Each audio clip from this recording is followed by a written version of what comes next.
Hola, ¿qué tal? Hoy estamos a 26 de septiembre del año 2025. En el pasado programa hice una, hice una reflexión de la frase de Álvaro Mutis, que se refiere a la indiferencia que hay en la humanidad ante el genocidio que se está cometiendo en Gaza. Bueno, e hice la siguiente reflexión. La indiferencia que ha demostrado cómo los ciudadanos de este mundo, ante el genocidio que se está produciendo por la muerte de tantos inocentes en pleno siglo XXI, hace suponer que efectivamente hay una falla en la especie humana. Por eso esta especie tiende a autodestruirse. Bueno, o tal vez no sea precisamente una falla, sino que la naturaleza humana tiene un límite. Vamos a explicarlo. Por ejemplo, el hombre comparte el mismo instinto propio de los animales, que es el de proteger a las crías. Es decir, el hombre protege al hijo igual que lo hace un lobo o lo hace una perra, pero tiene un límite. Lo vemos actualmente. El hombre, el hombre actual ve cómo se asesina a los niños en Palestina, lo está viendo, pero lo ve con indiferencia, ¿eh? No les causa empatía y si llegan a sentir alguna indignación es muy leve, pues porque sencillamente, pues dirá la gente, ¿qué va a decir la gente? Bueno, ¿y a mí qué me importa si no son mis hijos, verdad? Bueno, pero aquí en el universo que estamos contemplando, ¿eh?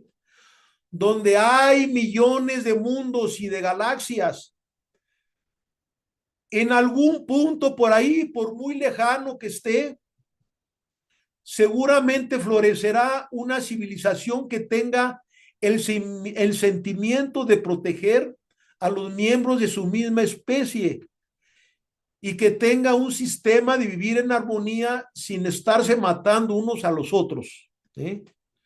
Bueno, gracias por su atención y les adelanto que el próximo programa daré una propuesta de solución a largo conflicto Israel-Palestina.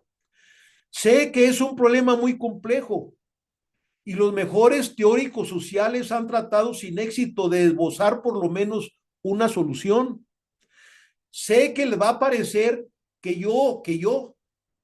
tengo conocimientos muy limitados, mi humilde persona pueda presentar una hipótesis creíble para dar solución a semejante conflicto. ¿Eh? Yo les digo, yo mismo me sorprendí de mis conclusiones, pero estas no fueron fruto de un estudio profundo, no son complejas. Estas conclusiones son extremadamente simples, fíjese. Estas conclusiones las obtuve por un mero accidente, que se debió al escuchar dos entrevistas por separado que se hicieron, fíjese bien, ¿de quién?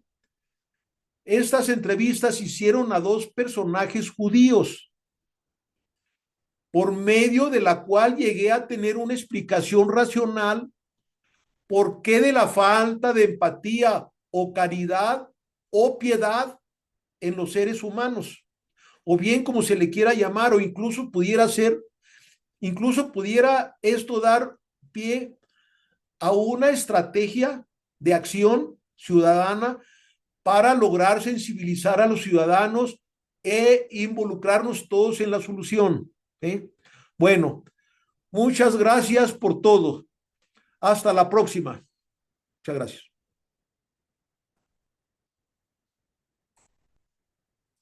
De esto ha pasado casi un mes. He estado trabajando y casi me enfermo, pues la encomienda que me hice es sumamente compleja. Involucra muchísimas variables. Este trabajo me va a tomar algunos meses. porque también hay que hacer un trabajo de campo, pues involucra el establecer un método para animar a que la gente común y corriente, gente de a pie, participe activamente en la solución a este gravísimo problema social. Paso a exponer el motivo de este programa que se titula Banqueros sionistas fundaron el Estado de Israel.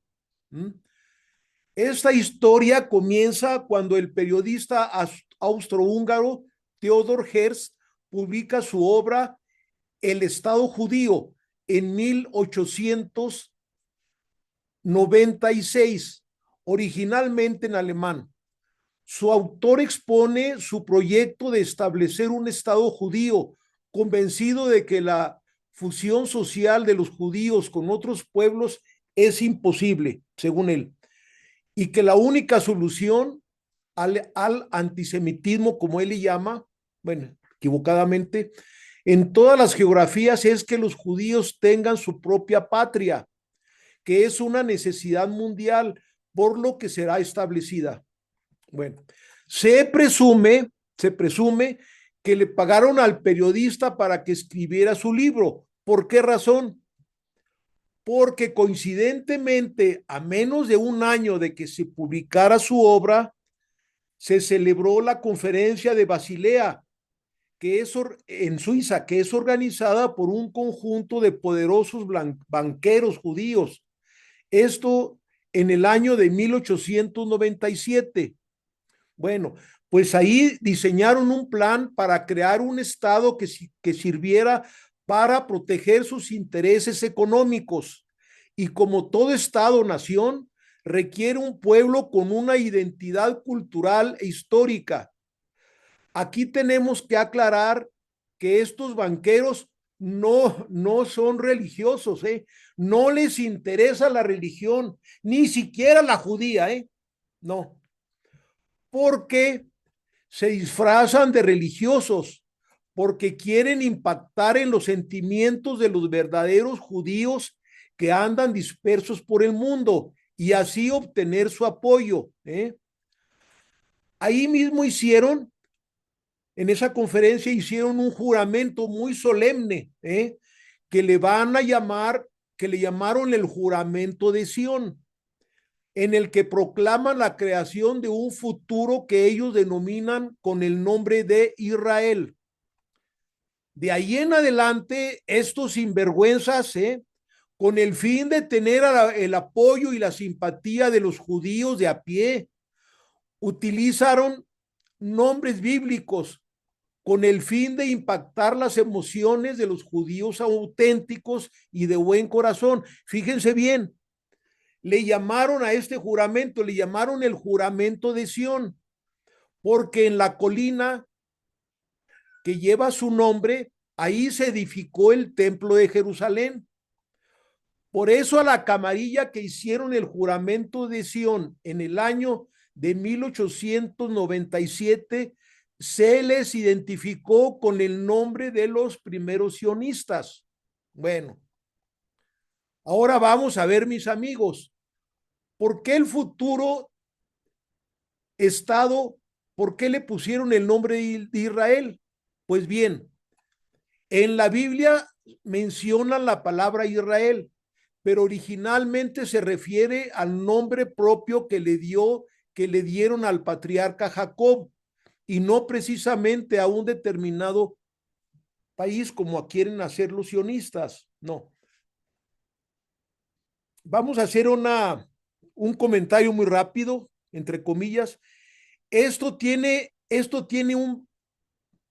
periodista, Teodoro, tiene un asombroso parecido con el periodista americano John Sullivan, que publicó un artículo en julio o agosto de 1845 en Estados Unidos, seguramente por algún encargo de algún político sinvergüenza, de ladrón de tierras. En este artículo se decía, fíjense bien, el cumplimiento de nuestro destino manifiesto es extendernos por todo el continente que nos ha sido asignado por la providencia para el desarrollo del gran experimento de libertad y autogobierno. Bueno, a este artículo le pusieron el nombre de Destino Manifiesto, que coincidentemente al año siguiente de dicho escrito se desarrolló la guerra de México contra Estados Unidos en el año de 1846. Cuando México perdió esta primera guerra y se adueñaron de Texas, los americanos emprendieron inmediatamente otra más y al volverla a ganar, no robaron los territorios de California, Nuevo México y otros más. Bueno, fue más de la mitad del territorio. Bueno, ya, al fin, terminamos. Continuando. Veamos las palabras del rabino judío Yisroel David Weiss. Vamos a verlo.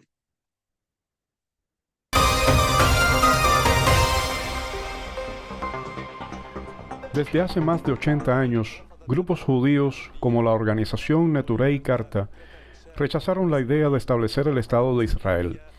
Se opusieron al sionismo y lo combatieron en diversos campos.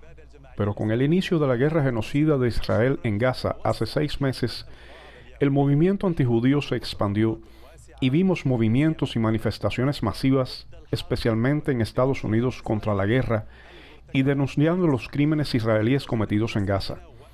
Pero apoyar a los palestinos por parte de un judío y rechazar incluso la idea de la existencia de Israel, este tema requiere aclaraciones que intentaremos obtener del rabino judío, activista contra el sionismo, Yisroel Weiss. Bienvenido, señor rabino, a esta entrevista especial con el canal Al Mayadin. En mi primera pregunta, lo vi a usted en varios lugares junto a los palestinos en las manifestaciones que tuvieron lugar aquí en Ginebra, en La Haya, también en Nueva York y en otros lugares, hasta que lo encontré en Sudáfrica. ¿Por qué está actuando usted activamente a favor de los palestinos durante este periodo? Es un honor y un privilegio estar en su programa. También es un honor y un privilegio hablarle al pueblo del Líbano y de todo el mundo.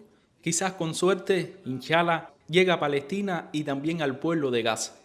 Hacemos esto porque somos judíos y ruego al Todopoderoso que me conceda su sabiduría, su verdad, para que pueda transmitir su mensaje y así santificar su nombre y traer paz al mundo. Es fundamental que el mensaje que representa a los judíos, fiel al judaísmo y fiel a la Torá, sea escuchado y aceptado en todo el mundo. La opinión y lo que decimos yo y mis colegas, o por ejemplo ahora en Ginebra, en Suiza, en la conferencia de la ONU, lo que estamos diciendo es la opinión del pueblo judío que vive en Palestina y en la Palestina ocupada, que vive en Al-Quds, los que viven en Nueva York y Canadá, en Reino Unido, donde quiera que estén en todo el mundo. Los que son fieles al judaísmo están totalmente en contra de la existencia del Estado sionista de Israel. Nuestra religión es contradictoria, diametralmente opuesta al sionismo y a la existencia del Estado de Israel. Nuestra religión del judaísmo son 3000 años para estar subordinados a Dios, para emular a Dios. Así como Dios es compasivo, nosotros debemos ser compasivos, no matar ni robar. Y el sionismo es un movimiento de 150 años. Es una transformación al nacionalismo. Es gente que detestaba la religión judía. Decidieron hacer su movimiento y establecer su soberanía, un hogar nacional vacío de piedad. Pero se dieron cuenta que para tener un apoyo masivo, para ser un país soberano, necesitaban que el mundo los apoyara. Entonces decidieron ir a Palestina y para obtener el apoyo masivo del mundo, se disfrazaron con el nombre de Israel, que es Jacob, y la Torá Israel, la estrella de David, y le dicen al pueblo, oh, Dios nos dio la tierra y simplemente estamos recuperando lo que es nuestro. Esto es falso. Evidentemente falso, es mentira, es repugnante, criminal y una nakba. Bueno, pues aquí como reafirma el rabino, los que fundaron el Estado de Israel no eran religiosos, Dice el rabino, dice que son unos perversos e hipócritas, ¿eh? Yo encontré, les voy a presumir que yo encontré dos definiciones que aclaran la fusión. Hay una confusión cotidianamente entre la palabra judío y el sionista. Bueno, vamos a ver, según lo que yo inventé. Bueno, vamos a ver. Judío es hombre o mujer que profesa la religión judía, que es religioso, cree en Dios y es limpio de corazón. Bueno, definición de sionista, va. Sionista es un hipócrita que se disfraza de judío religioso para robar tierras ajenas y que cuando va a hacer sus necesidades usan como papel higiénico el libro sagrado de la Torá. Bueno, ahora, bueno, vamos a ver. En la Primera Guerra Mundial sucedió de 1914 a 1918. En ese tiempo el Imperio Otomano, que era aliado en aquel entonces en la guerra, era aliado de Alemania. Bueno, este Imperio Otomano dominaba gran parte del Medio Oriente, incluida Palestina. Entonces Inglaterra, que era un enemigo de Alemania, Inglaterra y Francia, que eran enemigos de Alemania, en el año de 1915, en plena guerra mundial, Inglaterra prometió a los árabes palestinos que si ayudaban a Inglaterra a derrotar a los otomanos, les ofrecía que les daría protección al pueblo palestino para que fueran un estado libre y que ya nadie los volviera a molestar. Bueno, ¿y a qué no creen que pasó, mis queridos suscriptores? ¿A qué no creen que pasó? Pues que al año siguiente, en el año de 1916, Inglaterra y Francia hacen un acuerdo secreto, a espaldas de los árabes palestinos, y llegan al famoso acuerdo que después se le llamó Iskit-Picot. ¿En qué consistía? Bueno, en que como Alemania ya estaba perdiendo la guerra, la Primera Guerra Mundial, y que el Imperio Otomano estaba ya próximo a caer, pues imagínense ustedes qué fue, pues que se repartieron el Medio Oriente, se lo repartieron. A Francia asumiría el control directo de Siria y Líbano, y Gran Bretaña obtendría el control de Irak, el Golfo Pérsico y Palestina. Bueno, y por si fuera poco,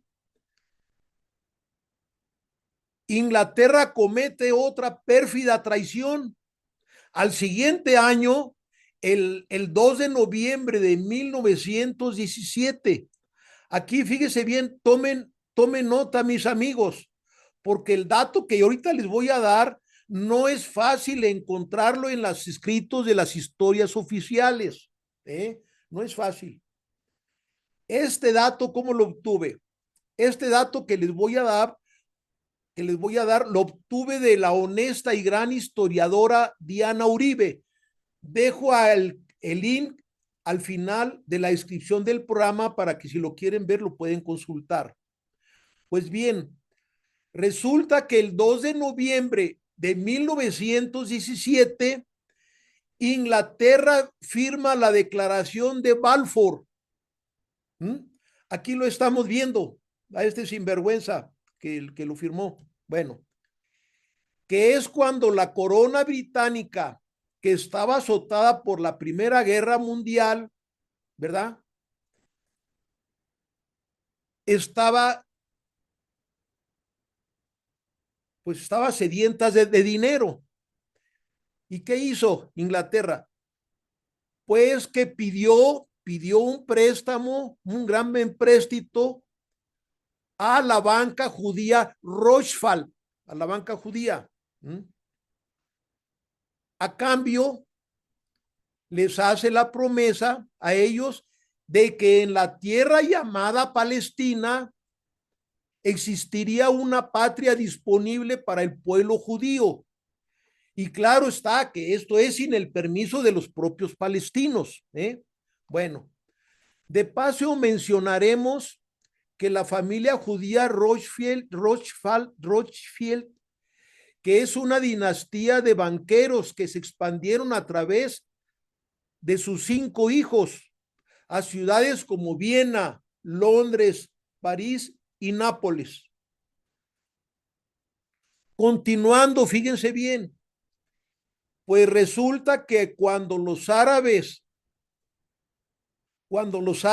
y los palestinos ayudaron a los ingleses a derrotar al Imperio Otomano, y ese imperio cae ya derrotado en el año de 1922, pues ya los palestinos y los árabes ya cumplieron, ya se derrotó al Imperio Otomano, ahora esperan que Inglaterra cumpla su promesa de tener un Estado palestino libre. Pero aquí hay un problema para Inglaterra, aquí hay un problema. Pues, ¿cómo va a cumplir? ¿Cómo le va a cumplir a los palestinos si ya les había prometido previamente a los judíos a cambio de un préstamo de que en Palestina los judíos tendrían una patria para su futuro estado? Claro está que sin el permiso de los palestinos. Bueno, resulta que en ese ínter, cuando cae derrotado el Imperio Otomano, entonces la Sociedad de Naciones, fíjense bien, otorga el mandato a Inglaterra sobre Palestina. Es decir, Inglaterra va a ser un tutor de Palestina, un protector o tutor de Palestina. Es como ser, pues, el tutor de un huérfano que queda desprotegido. Bueno, así pues. Entonces, Inglaterra tiene la misión de que no haya desórdenes internos en Palestina y velar porque se cumplan los derechos humanos de su pueblo. El mandato de Inglaterra dura del año 1922 hasta el año de 1948.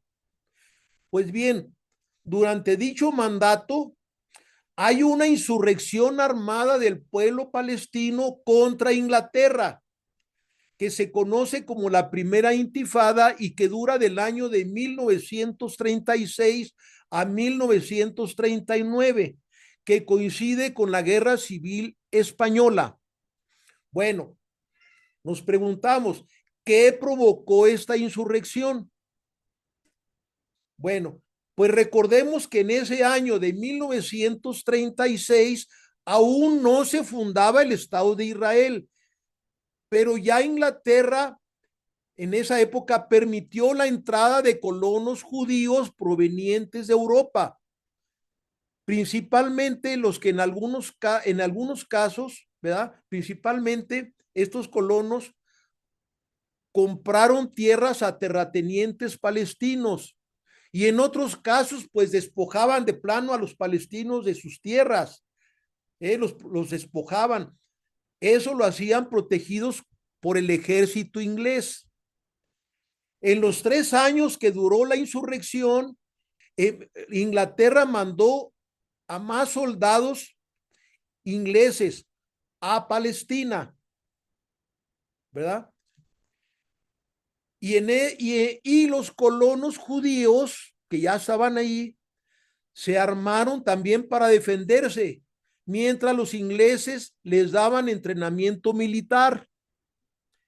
El pueblo palestino la tenía pues difícil, pues luchaba ya contra 2 ejércitos, contra el inglés y contra el pequeño ejército de colonos judíos, que aunque eran, bueno, ya lo dije, aunque eran pequeño ejército, estaban muy bien entrenados y bien armados, aunque la historia no lo registra, pero es obvio que hasta para un alumno de primaria que estos judíos fueron armados por los banqueros sionistas. Bueno, hacemos un pequeño paréntesis para decir que recién se fundó el Estado de Israel. Estos soldados colonos fueron los primeros que formaron parte de su ejército. Bueno, pues seguimos. La represión fue brutal. Miles de palestinos muertos, incluso hasta mataban a mujeres, a niños, fue una barbaridad. Bueno, los principales líderes palestinos encarcelados. Y así hasta que llega el año de 1939, que es cuando Europa ve que está cerca la Segunda Guerra Mundial y se da cuenta que es necesario contar con aliados con los árabes. Entonces Inglaterra hábilmente promete a los palestinos dos cosas, fíjense.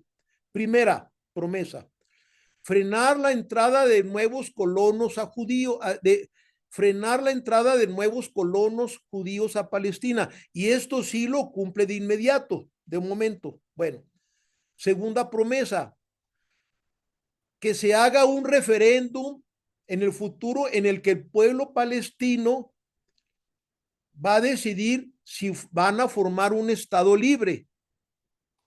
A cambio de esto, le pide a los palestinos que den por terminada la revuelta, que por cierto ya estaba casi derrotada. Bueno, pido unas disculpas. No me alcanzó el tiempo para investigar en qué tiempo se prometió realizar ese proyectado referéndum. Bueno, mientras los países árabes esperan se concrete la promesa de Inglaterra de ser un pueblo independiente, y así pasa el tiempo hasta que el 18 de julio, de 1947, un barco que fue llamado el Éxodo, llegó a aguas de Palestina con más de 4,500 hombres, mujeres y niños judíos. Todas estas personas eran sobrevivientes del Holocausto que esperaban desembarcar para tomar posesión de la tierra prometida, según ellos. Pero la mayoría de estas personas no sabían que esas tierras ya tenían dueño, Y resulta que no se les permitió desembarcar. ¿Por qué? Porque los británicos transfirieron a los pasajeros a 3 navíos de la Armada Inglesa que regresaban a Europa. Ahí los mandaron de regreso. Luego los pasajeros fueron trasladados de vuelta a campos de refugiados de Alemania. Bueno, pues nos preguntamos, cosa que no dicen en los libros tampoco, y bueno, muchas cosas ocultan. Bueno, nos preguntamos, ¿quiénes estuvieron involucrados en el patrocinio y la organización del barco llamado el Éxodo? Pues fíjense bien, ¿quiénes lo patrocinaron? El Mossad. El Mossad es una agencia de inteligencia israelí que fue recién creada en esos tiempos. Se compró el barco, originalmente ya estaba en desuso de segunda en Estados Unidos, y se encargó la financiación y organización del viaje de los inmigrantes. Bueno, es claro que con el dinero de la banca sionista de Europa y de Estados Unidos, pues esto hasta un niño puede inducir de que los sionistas fueron a pasear a estos 4,500 personas, los fueron a pasear, ¿verdad? Que fueron sobrevivientes del Holocausto. ¿Para qué? Para dar lástima a la población mundial. Y efectivamente resultó así. cuando los sobrevivientes del Holocausto, cuando regresaron a Alemania, esto causó una gran indignación en todo el mundo. Y de esta forma los sionistas, muy hábilmente, sembraron la idea en la comunidad mundial de que los judíos tendrían que ser recibidos en tierras palestinas. Es decir, quedó el ambiente propicio para que el 11 de noviembre de 1947 la Organización de las Naciones Unidas recién creada llega a una infame resolución que es una traición al pueblo palestino. Dicha resolución consistía en que sin el permiso previo de los palestinos les quitaron poco más del 50% de su territorio para dárselos a los judíos, a pesar de que Palestina en aquel entonces solamente vivía una pequeña minoría de judíos. Bueno, lo que están a punto de ver les va a resultar indignante. Vamos a verlo. El destino de los palestinos queda fijado ese día, un lejano 11 de noviembre de 1947. Tras la Segunda Guerra Mundial, Gran Bretaña decide poner fin a su mandato en Palestina y se dirige a la ONU, que acababa de ser creada.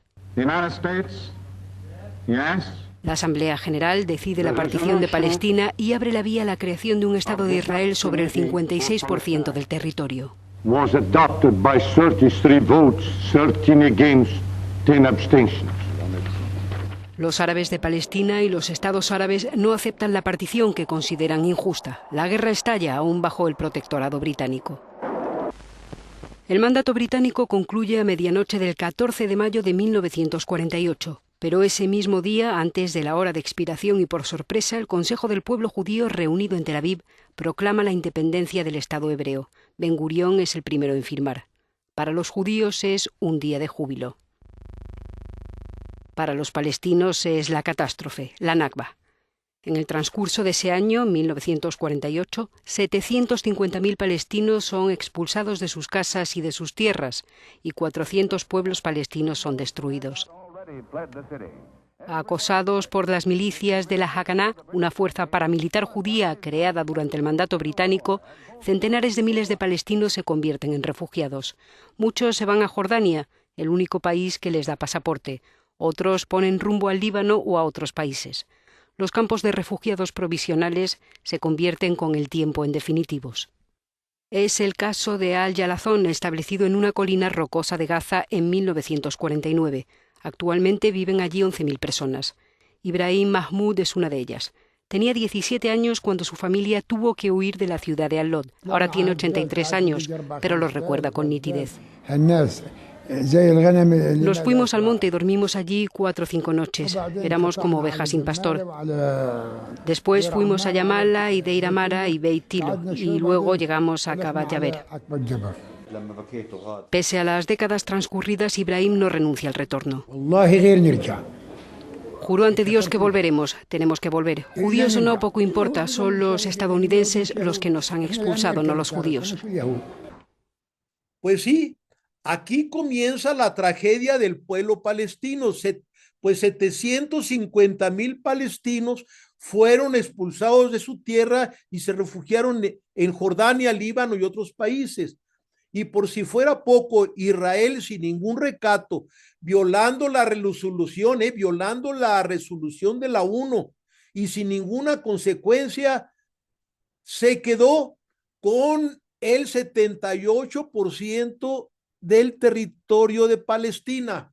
¿Cómo fue que nació Israel en una tierra que ya se llamaba Palestina? En noviembre de 1947, la ONU vota a favor de la partición de este territorio. Este plan delimitaba el 55% de las tierras palestinas para un Estado judío, pero la ONU nunca explicó cómo podía ser un Estado judío cuando 2/3 partes de la población de ese territorio era palestina. Los palestinos rechazaron el plan, pero la resolución fue aceptada por el movimiento sionista, europeos que habían trabajado durante décadas para convertir Palestina en un Estado judío. Gran Bretaña, que había había sido el último en ocupar Palestina durante unos 30 años, anunció que abandonaba el país. Y los sionistas sabían que eso los dejaría con el ejército más fuerte de la región, así que ordenaron a sus fuerzas que tomaran más tierras de las que les había dado la ONU y que hicieran lo necesario para reducir el número de palestinos que vivían allí. En 1948, Ben Gurión anunció la fundación del Estado de Israel, con él mismo como primer ministro. Y ese nuevo Estado, en vez del 55% acordado, ocupó el 78% de lo que había sido la Palestina histórica. Por todo lo que hemos visto, es claro que desde aquel entonces la ONU estaba al servicio de las potencias coloniales de Europa y de Estados Unidos. Y estas potencias coloniales estaban influidas poderosamente por la banca sionista judía. Por lo tanto, ya queda demostrado que el Estado de Israel fue creado por la poderosa banca judía.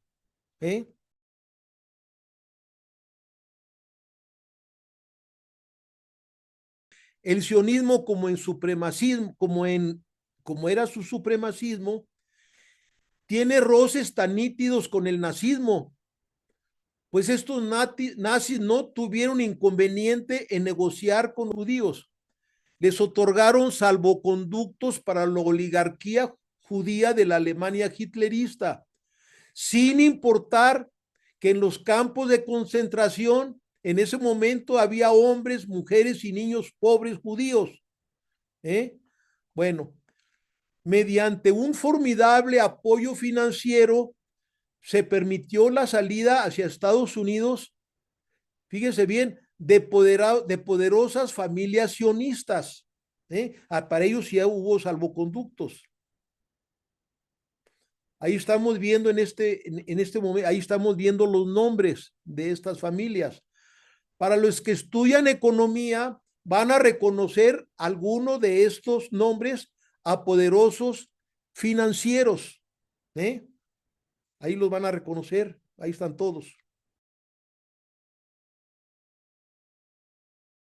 El dominio de la banca en Wall Street es casi absoluto por los Rothschild y los Rockefeller. Del mismo modo, los Rothschild inciden en Londres, en la bolsa, que es determinante, esto es en el mundo. Bueno, en una entrevista reciente, Alexandre Rothschild estableció que su compañía influyó en el golpe de estado del presidente prorruso de Ucrania en el año 2014. Resultado que llega el presidente Zelensky, quien está hasta el poder de hoy. Bueno, muy bien. Muchas gracias por su atención. Nos vemos hasta la próxima. Gracias.